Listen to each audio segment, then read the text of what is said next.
আমি সকলোৱে বৰ্তমান সময়ৰ যি দুৰ্দশাময় অৱস্থা বা দুখময় যিটো অৱস্থা, আমি তাৰ পৰা সকলোৱে ওলাব বিচাৰোঁ, উদ্ধাৰ হ'ব বিচাৰোঁ। আমি এই দুখৰ পৰা বা আমাৰ এই কষ্টৰ পৰা আমি নিজকে পৰিত্ৰাণ পাবলৈ আমি বিভিন্ন উপায় অৱলম্বন কৰোঁ, বিভিন্ন যাগযজ্ঞ কৰ্ম আমি কৰোঁ। আৰু আমি এনেকুৱা এটা অভ্যাসত পৰিণত কৰি লওঁ যে সেই দুখেই মোৰ জীৱন বা দুখৰ সৈতে ওলাবলৈ গৈ দুখৰ সৈতে পুনৰ সম্পৃক্ত হৈ পৰোঁ। আমাৰ শৰীৰত ক'ৰবাত যদি আঘাত পায় আৰু তাৰ পৰা যি আমাৰ দুখ হয়, সেই দুখটো আঁতৰাবলৈ হ'লে আমি আঘাতখিনি বা য'ত আমি আঘাত পাইছোঁ তাক আমি নিৰাময় কৰা দৰকাৰ। কিন্তু আমি যদি সেই আঘাতৰ সৈতে নিজক আৰু দুখী কৰি পেলাওঁ আৰু সেই আঘাতৰ সৈতে আমি জীয়াই থাকি এটা সময়ত অভ্যাস কৰি দিওঁ, তেতিয়াহ'লে নিশ্চিত ৰূপত আপুনি আঘাতটো যদিও বেয়া পায়, কিন্তু আপুনি এটা অভ্যাসলৈ পৰিণত কৰিছে। আপুনি এই দুখ কষ্ট ইয়াৰ যদি সমাধান প্ৰকৃতাৰ্থত বিচাৰিছে, তেতিয়াহ'লে নিশ্চয় আপুনি আপোনাৰ ভিতৰৰ যে মইজনক তাক আপুনি চিনি তাক আপুনি বুজি উঠাটো দৰকাৰ। আপোনাৰ ভিতৰৰ যি অস্তিত্ব তাক বুজি উঠা দৰকাৰ। আপুনি ঈশ্বৰৰ যি কৃপা আপোনাৰ প্ৰতি, ঈশ্বৰৰ যি আশীৰ্বাদ বা ঈশ্বৰৰ যি নিৰ্দেশ তাক বুজি পোৱাটো আপোনাৰ কাৰণে খুবেই দৰকাৰ। আৰু এইটো বুজিবৰ কাৰণে আমি নিশ্চিত ৰূপত আমাৰ ভিতৰৰ যি মইজনক তাক আপুনি বুজি উঠা দৰকাৰ, আণ্ডাৰষ্টেণ্ড কৰা দৰকাৰ। আপুনি প্ৰকৃতাৰ্থত কোন হয়, আপুনি কিয় কৰি আছে, আপোনাৰ জীৱনৰ উদ্দেশ্য কি, আপুনি কোন দিশত যোৱা দৰকাৰ, ইত্যাদি প্ৰশ্নবিলাক আপুনি নিজক নিজে কৰাটো দৰকাৰ। আপুনি সকলো জানে, আমি এই অনাৰ্থক কিছুমান কাম কৰি থাকোঁ, আমি বুজি পাওঁ, কিন্তু বহু সময়ত পুনৰ আমি তাতে সংপৃক্ত হওঁ, পুনৰ আমি তাকে আকৌ কৰিবলৈ ধৰোঁ। ভুলৰ ওপৰত ভুল, কষ্টৰ ওপৰত কষ্ট, আমি জীৱনটোক এই ধৰণে কৰি পেলাওঁ। কিন্তু প্ৰকৃতাৰ্থত যদিহে আপুনি এই সকলো দুখৰ পৰা, এই সকলো সমস্যাৰ পৰা পৰিত্ৰাণ পাব বিচাৰিছে, তেতিয়াহ'লে নিশ্চয় আপুনি কিছু কৰাটো আপোনাৰ কাৰণে খুবেই দৰকাৰ।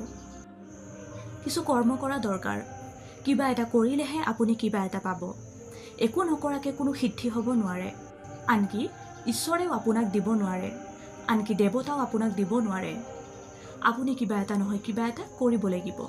আমাৰ শাৰীৰিক আৰু মানসিক অৱস্থাটো উন্নতিৰ কাৰণে আমি বহু সময়ত আমি বিভিন্ন ধৰ্মকৰ্মবিলাক কৰোঁ। ধৰ্মকৰ্ম জীৱনৰ অতি গুৰুত্বপূৰ্ণ অংশ। জীৱনটো অতিবাহিত কৰিবৰ কাৰণে, জীৱনটো সুন্দৰকৈ পৰিচালনা কৰিবৰ কাৰণে আমি ধৰ্মকৰ্ম শুদ্ধ চিন্তা, শুদ্ধ পথেৰে গতি কৰাটো অতি দৰকাৰ।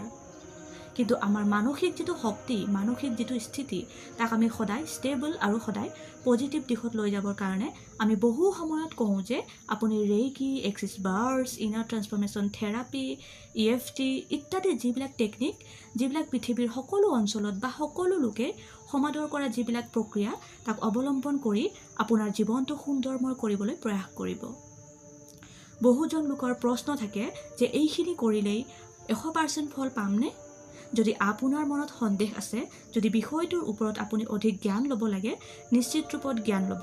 কিন্তু বিষয়টোৰ যিহেতু হাজাৰজন ব্যৱহাৰ কৰি ভাল কৰিছে, হাজাৰজনে ইয়াক 100% নিশ্চিত ফলাফল লৈ প্ৰমাণ দিব বিচাৰিছে, নিশ্চিত ৰূপত কিবা নহয় কিবা ঘটে, কিবা নহয় কিবা এটা মানুহৰ জীৱনত পৰিৱৰ্তন আনে। গতিকে আপুনিও ইয়াক অভ্যাস কৰক। যদি ইয়াতকৈ ভাল উত্তম প্ৰক্ৰিয়া আছে, নিশ্চয় তাকো আপুনি অৱলম্বন কৰক। কিন্তু যিবোৰ টেকনিক বা যিবোৰ পদ্ধতি ব্যৱহাৰ কৰি জীৱনটো সুন্দৰময় কৰিব পৰা যায়, তাক নিশ্চিত ৰূপত কৰাটো আপোনাৰ কাৰণে খুবেই দৰকাৰী। এক্সিছ বাৰ্ছ ৰানিং কৰিলে বা এক্সিছ কনচিয়াছনেছৰ যি প্ৰক্ৰিয়া, ই আপোনাৰ শাৰীৰিক, মানসিক, বৌদ্ধিক আৰু আধ্যাত্মিক গোটেইকেইটা বিষয়েৰে ক্ৰিয়া কৰে।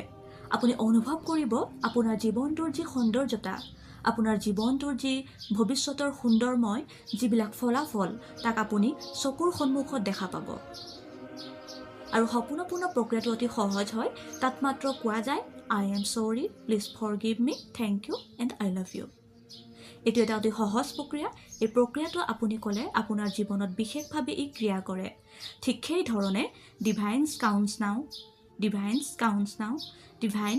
নাও এই ডিভাইন যিটো প্ৰক্ৰিয়া, তাক ব্যৱহাৰ কৰিও বহুজনে এক সুন্দৰ ফল লাভ কৰাৰ অভিজ্ঞতা ব্যাখ্যা কৰে। আপুনি আপোনাৰ মানসিক অৱস্থাটো শুদ্ধ আৰু সঠিক ৰূপত আগবঢ়াই নিবলৈ নিশ্চিত ৰূপত আপুনি কিবা এটা নহয় কিবা এটা প্ৰক্ৰিয়া অৱলম্বন কৰিব লাগিব। বহু প্ৰক্ৰিয়া আছে, বহু তন্ত্ৰ মন্ত্ৰ, বহু ষ্টেপ আপুনি ফ'ল' কৰিব পাৰে। যিকোনো এটা প্ৰক্ৰিয়া আপুনি অৱলম্বন কৰিলে আল্টিমেটলি আপোনাৰ শাৰীৰিক আৰু মানসিকভাৱে আপুনি সক্ৰিয় হৈ উঠিব পাৰে বা আপুনি সক্ৰিয় হ'ব পাৰিব। ৰেইকিৰ জৰিয়তে বহু লোকে নিজৰ শাৰীৰিক আৰু মানসিক অৱস্থা উন্নতি শিখৰলৈ লৈ যায়। বৌদ্ধিক আৰু আধ্যাত্মিক বিষয়বিলাক উন্নতি শিখৰলৈকে লৈ যায়। গতিকে আপুনি এই অভ্যাসবিলাক কৰিব আৰু আপোনাৰ জীৱনটো সুন্দৰময় কৰি তুলিব। এই জীৱনটো কেনেকৈ উপভোগ কৰিছে, জীৱনটো কেনেকৈ উদযাপন কৰিছে, জীৱনটো কেনেকৈ দিশত আপুনি নিছে, এয়া সম্পূৰ্ণ দায়িত্ব আপোনাৰ। আপুনি আপোনাৰ জীৱনটো সুন্দৰময় কৰি তোলাটো আপোনাৰ কাৰণে অতি গুৰুত্বপূৰ্ণ বিষয়।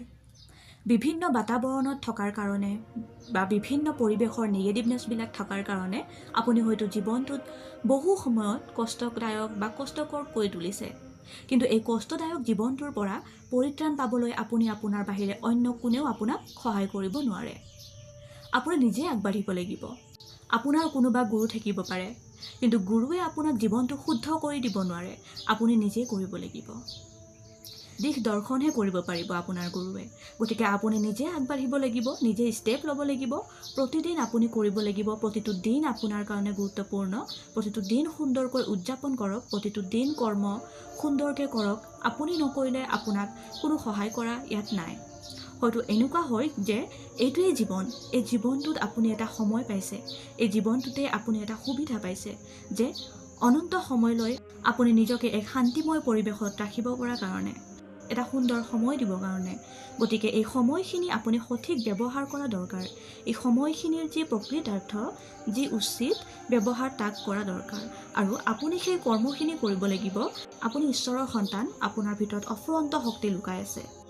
সেয়েহে বন্ধু বান্ধৱীসকল, এই ধৰণৰ যি ইনাৰ ট্ৰেন্সফৰ্মেশ্যন থেৰাপিবিলাক আপোনালোকে এইবোৰ আপোনালোকৰ নিজৰ জীৱনত আপোনালোকে ব্যৱহাৰ কৰক আৰু চাব আপুনি 100% ৰিজাল্ট পাবলৈ সক্ষম হ'ব। গতিকে আশা থাকিল মোৰ এই ভিডিঅ'টোৰ যোগেদি যেন নিশ্চয় আপোনালোকৰ কিবা এটা লাভালাভ হ'ব বুলি। পুনৰ লগ পাম অন্য এটি নেক্সট ভিডিঅ'ত। বাকী ভালেই থাকিব, সুস্থ হৈ থাকিব। ধন্যবাদ।